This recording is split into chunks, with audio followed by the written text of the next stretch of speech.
Stephen Davis, a Mount Anthony Union High School teacher who alarmed the community last month with a series of YouTube videos, describes his subsequent hospitalization and outlines his grievances with the school system.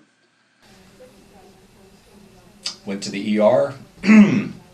I cooperated up until the point when they asked me for a blood sample. I said, "You're not getting one, not without a warrant." They came back several hours later, and the doctor said they could either strap me down and take it from me, or I could give it peacefully, because I had been involuntarily committed, so they could get my blood. If I'd known that was going to happen, I would have just given my blood. I was kept in the emergency room at SVMC like a dog for 5 days. I wasn't allowed to shower until the 4th day. They kept me in a gurney in the same clothes the whole time. At what point was your stay involuntary once you were there? I believe it was after several hours. It was up until the point when they wanted the blood. Several days later, another person from UCS came in and interviewed me, and actually it was changed to voluntary. It was changed to voluntary. And then it was changed back a while later, saying that person made a mistake and it's still involuntary. So Okay. I'm a little confused about how that process works. Okay.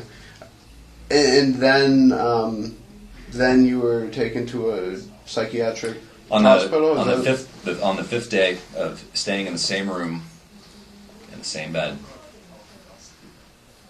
acting very peacefully and cooperatively. I did ask for a lawyer several times. I asked for what's called Condition H, which they have on the hospital wall. The doctor came in and I said, "I'd like Condition H." She said he was Condition H. I said, "That's not what your policy says on the wall. Are you sure?" I asked him where his policy was, and he pointed to his head and said, "The hospital's policies are right up here." And that's all I needed to know. I kept asking him questions about my medical treatment, and all he would do is say, "This conversation is going in circles," and would walk out of the room. At that time, were you still on the medication? No, I was taken off cold turkey. Okay. So What effect did that have on you? I worked a lot on my breathing. It did not feel good at all. I was in a great deal of pain, but I had to play it cool. Okay. The nurses there, some of the best in the world. The other staff, the security officers, best. So I definitely want to. There was a guard on the 4th day who took me for a shower finally, and that's a good man. Then I was transferred to the new Green Mountain Psychiatric Care Center in Morrisville, Vermont. Okay. People there are absolutely amazing. They're a good place, where I stayed until January 22nd. So how long was that a stay? Was it a couple of weeks? I would say the total ordeal lasted December 31st until January 22nd. Okay. Okay.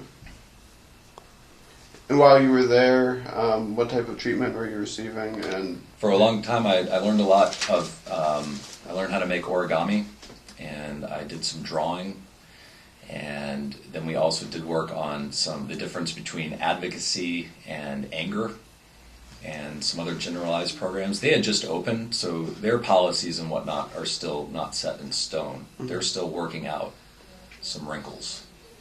So they were still kind of just getting going too. I really enjoyed, though, the conversations I had with the technicians and the other clients as well. okay. And there were some other things that we worked on. But eventually I was discharged fully without any conditions. To get to that point, Yeah. to get to being discharged, what evaluation do you have to go through, or I guess More of it how was do they determine that you're okay without any conditions? a lot of it was just talking with me and learning who I was and what my behaviors were like and who I was as a person, because clearly no one at the care center knew who I was except what they had read and seen in the files the hospital sent or in the media, because they do have access to YouTube and things like that. So that's what they were going off of. So it was kind of an opportunity for them to get to know me. Okay. And did they then put you back on different medications, or I assume They did, you weren't correct. on the cocktail that you No. before? And I'm currently not. No, they put me on a different type of medication, Okay. which I'll just... That's fine. Yeah, one of the reasons why you stay is to make sure that you are taking it and that you're tolerating it well. They do blood checks to see what the levels are like in your blood until it's at a therapeutic dose. And then they adjust, and their goal is to stabilize and to reintegrate into the community. Okay.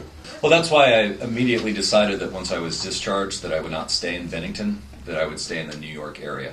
Okay. Because of all the... I just thought it would be best for orders. myself, for my family, for everybody in town, if I just, as the kids say, chillaxed somewhere else. But in the videos, I mean, you talk about how much you love Bennington. This is your community. This is your home. Right. The part of the treatment was to talk about you got to take it slowly.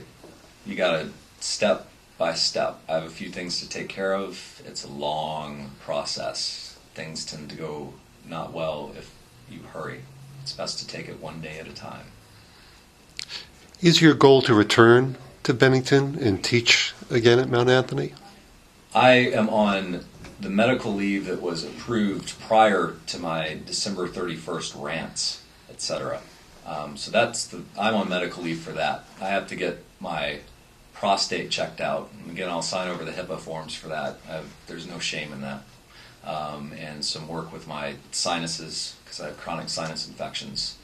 Some time for that, and some time for just kind of getting my life back in order. So it's definitely on the radar. Okay, so leave it at that. It's... Yeah. Oh, yeah. There's I'm on medical leave until the end of the year, so I have plenty of time to get healthy, and then I will certainly reevaluate as one of my top choices whether or not to return as a teacher.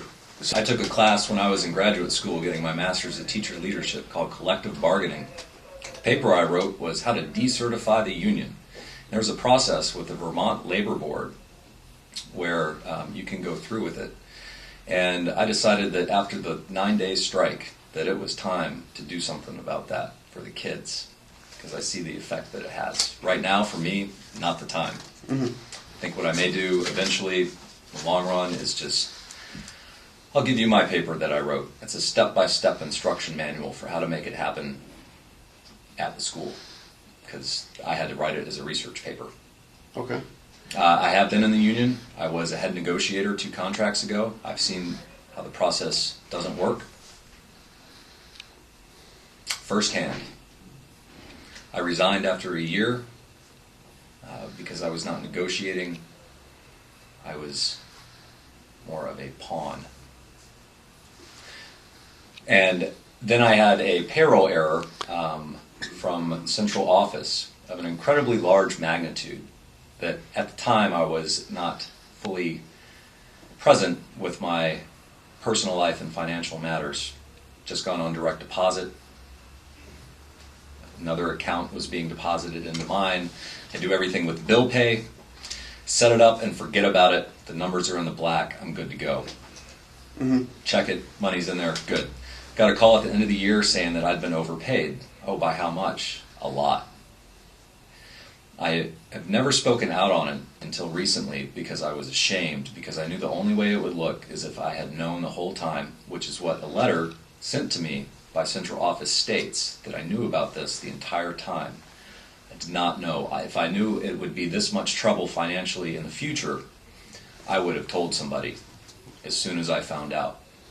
I paid back half of my big check immediately to central office, and then I worked out a payment plan with an individual who I will not mention, in private, behind closed doors, that I would repay the entire sum of money over the course of the next year. And I worked that entire year, and this is how much I love my job, paying it all back for about $14 every 2 weeks. I called the union and I said, I need help. And And the response I got was, you need to get an accountant and a lawyer. I dropped out of the union because what does $600 a year get you if it doesn't get you that? So I worked that whole year doing that. And I had to get an accountant. I had to refile 3 years worth of tax returns and pay a lot of money to make that happen, as if it were entirely my mistake. And I owned up for it, and I paid the school district back every single cent, perhaps even a little bit more that I didn't need to. And that's how much I love my job. I could have just said, I'm done, I quit. I could have contested it. I could have said, I'm not paying it back, go through the courts. I didn't do that. I signed the papers, I went through it. Mm-hmm. I'm not sure everyone knows the extent of that payroll error. So I've got all my financial documents, and I'm putting them all together, and I'm going to let people know the extent of that payroll error. And it can be on public record, and I will still own up for it. I should have been aware. It is part of my responsibility. I take the ownership for it. But I think people should know how large of an error that it was. It is significant. And in a town where over 70% of the kids are on free and reduced lunch, that's a pretty big error. I'm very ashamed of it. But I did pay it all back. And I kept teaching.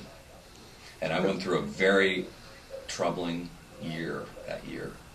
Financially, emotionally, it was tough. And that's when I had my last and final relapse on alcohol on December 17th, 2009. I've been sober ever since. That was the year you were paying it back, so this mistake happened in 08, 09. Correct. And you were repaying it.